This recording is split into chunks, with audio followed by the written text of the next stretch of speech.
do on letter A, because these would have been from last year. What do you need to do here, Jackson? Multiply b4 to y and multiply b3 times 4. Perfect. We're going to take this and multiply both, because it's 4 times everything that's in there. I cannot add a y plus 3, and so that's why you can't do anything with it inside the parentheses. So this becomes 4y plus 12. And that's all I can do with it. Those are not like terms. I cannot add those two things together. They're different. Okay, letter B. If the variable is behind it, which really bugs me, I don't know why, but I don't like it when they put it behind, it's the exact same process. We're still going to distribute it to both terms. And basically when I say distribute, if I'm going to be fair, I have to distribute to everyone. So I'm going to take y times y and y times 7. And so y times y would be y squared plus, and even though this is y times 7, we write it 7y. Again, I cannot put those two things together because one of them is a y squared and one of them is a plain y, so they're not like terms. Okay, when we get to letter C has a negative variable. Here's the way I like to do it. You don't have to do this if you don't want to. I prefer to change all those subtraction signs to plus and negative, and then I distribute. So I have a negative n times n, which would be a negative n squared. And then I have a negative n times a negative 9, which would be a positive 9n. And again, I can't add them together because one's a squared and one's a plain n. Is this all kind of coming back to you? So I'm just doing it really quick, just so we make sure we kind of review this part. Okay, so again on letter D, it is a subtraction, so if it were me doing it, I'm not saying you have to, then I would do it like that. And then you have to distribute the negative here. If there is a negative touching the parentheses, there's an imaginary 1 there. So this is really negative 1, 2x, plus that negative 11. And this is the number one thing I see people mess up on. Okay? You have to give that negative to everything inside.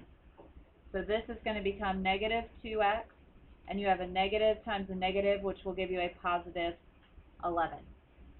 Okay, so anytime you have that subtraction sign right outside of it, it's really a negative 1.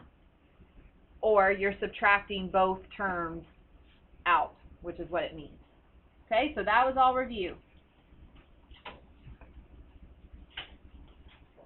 All right, so let's actually look at what we're going to do. We're going to expand this. We're going to be simplifying some expressions.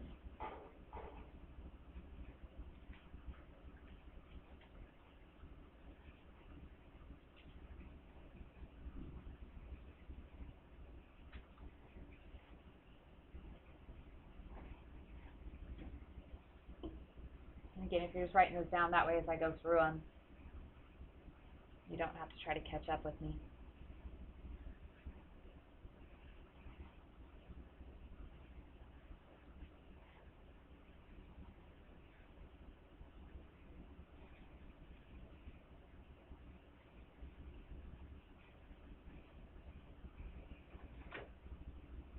All right, so let's go ahead and look at the first one.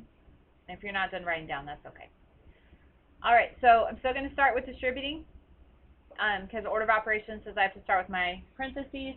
I've got the 3 here. I'm going to go ahead and distribute that to each piece on the inside. So I'm going to take 3 times 5, so it's going to be 15x, and 3 times 1, so minus 3. Or you could say this is plus a negative 3. That would be fine also. Plus 7. And then obviously I have a negative 3 and a positive 7 that I can go ahead and put together.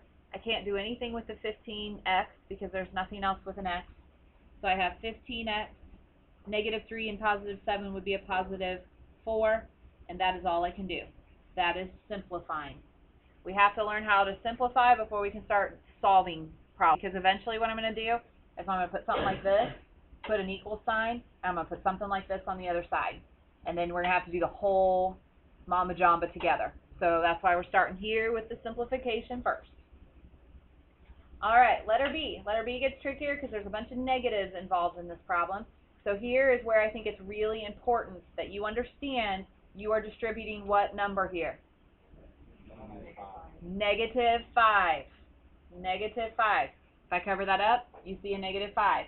So that's why, like I said, I like to change it because then it really shows me, oh yeah, that's a negative 5. And oh yeah, this is a negative 2x.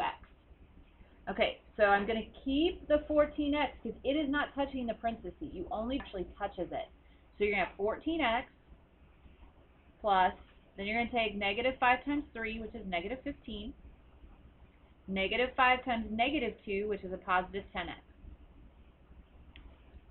And then you should have seen a little bit of this last year, hopefully, that you can add this one and this one together because they both have x's. Is that looking familiar?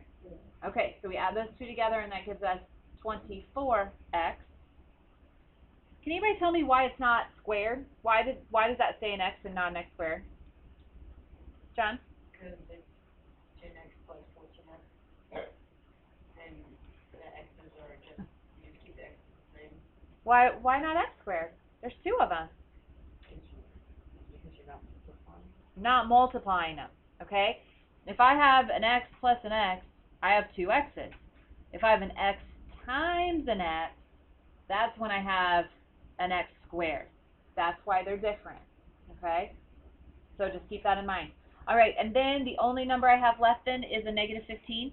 So you can either write minus 15 or you can write plus a negative 15. Mathematically, that's the same thing. So your answer keys can be written either way, and you're going to have to know that either one of those answers is fine. Okay? All right. Let me preface by saying I hate the way that letter C is written. Because to me, when I look at this one, it makes me think that this could possibly be a minus 2. But I know it's not because they put a parenthesis here and there's no symbol here. So that's how you know, because there's no symbol, that this is multiplication, even though it's written really goofy.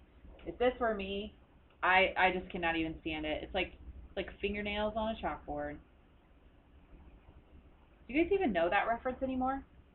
Yeah. Okay, good. Because, I mean, like, classrooms don't really have chalkboards anymore. They have whiteboards, so I was like, maybe you guys don't even know what that means. Okay, so I would put it out here, because to me that makes a lot more sense. That's what it is. Then I'm going to distribute. So negative 2 times 4 is negative 8x. I would probably go ahead and change this sign so I don't mess up. Negative 2 times negative 1 is a positive 2 plus 15x. And now I can go ahead and combine the negative 8x and the 15x. They're different signs, so I'm going to subtract them. So I'm going to get positive 7x plus 2. Okay?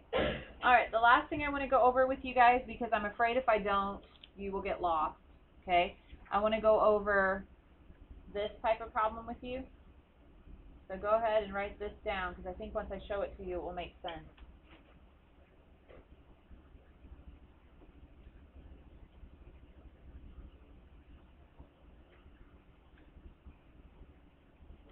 Which means you probably want to draw yourself a really beautiful rectangle.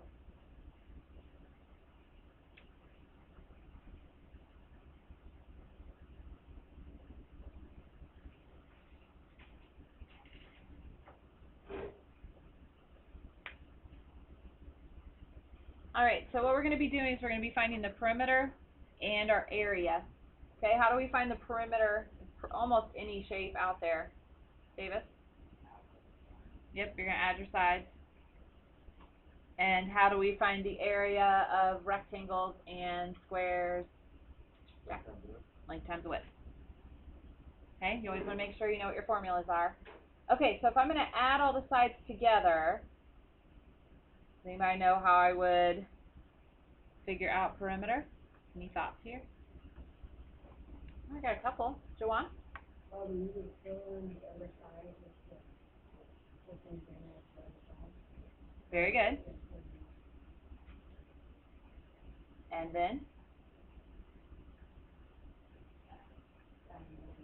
Add them all together. Does that make sense? Okay. Now, there's two different ways you can do it. I mean, you can just literally start adding it. You could write it all out. But I might use the distributive property and say, I have 2 4s. Does that make sense? 4 plus 4. Plus, I have 2 y plus 9. So this is 8 plus 2y plus 18. Isn't that what I get if I say y plus y is 2y? 9 plus 9 is 18. So what the book's trying to get at is trying to show you how distributed property, what it really means. It means you have two sets of y plus 9. And then I could go ahead and add my numbers together. So I have 18 plus 8, which gives me 26. So I have 2y plus 26. And that is my expression. And you say, well, that's kind of silly because I don't know what the perimeter is. As soon as I would give you a y value, you'd be able to figure out what the real perimeter is. And you say, well, why would that ever change? Well, if you've ever seen, like, and I know this is a flat, but if you were working with different dimensions of, like, shipping boxes, they change the y all the time. And so that's some place where we see stuff like that. All right, so now we need to do area. Any guesses on area?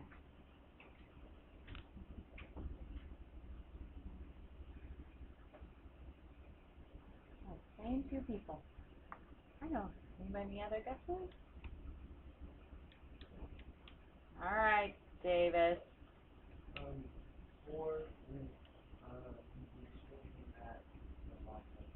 Very good.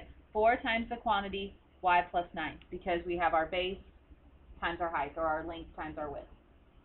Okay, so then I'm going to go ahead and distribute. So 4 times y would be 4y. 4 times 9 would be 36. And that would be my area. Okay, so that's what they're looking for on those problems.